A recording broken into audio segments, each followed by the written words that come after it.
White House is under fire today for its ever-changing explanation of what happened during the Benghazi attack last year that killed 4 Americans. And the White House said that information about the attack was based on talking points drafted entirely by the CIA, and that neither Hillary Clinton's State Department nor the White House made anything more than stylistic changes. The single adjustment of these two institutions were changing the word consulate to diplomatic facility. But today, ABC News has exclusively obtained 12 versions of the talking points showing they went through extensive edits. The early drafts pointed to evidence that an al-Qaeda-affiliated group took part in the attack and that the CIA had warned about al-Qaeda threats in Benghazi. Secretary Clinton's spokesperson objected, saying in an email obtained by ABC, the information, quote, could be abused by members of Congress to beat up on the State Department for not paying attention to warnings. So why would we want to feed that? After those objections were raised, all references to al-Qaeda and the CIA warnings were deleted from the CIA talking points.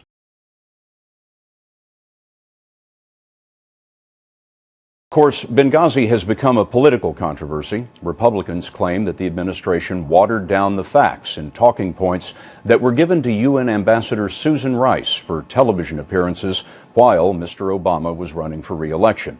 Republicans on Capitol Hill claimed that they had found proof of this in White House emails that they leaked to reporters last week.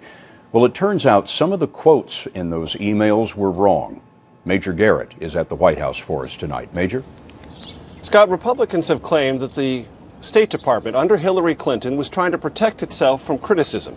The White House released the real emails late yesterday.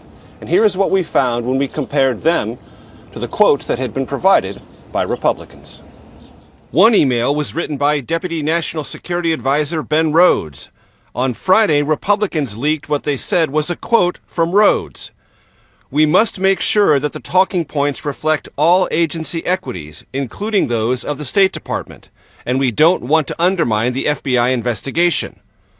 But it turns out in the actual email, Rhodes did not mention the State Department. It read, "We need to resolve this in a way that respects all of the relevant equities, particularly the investigation."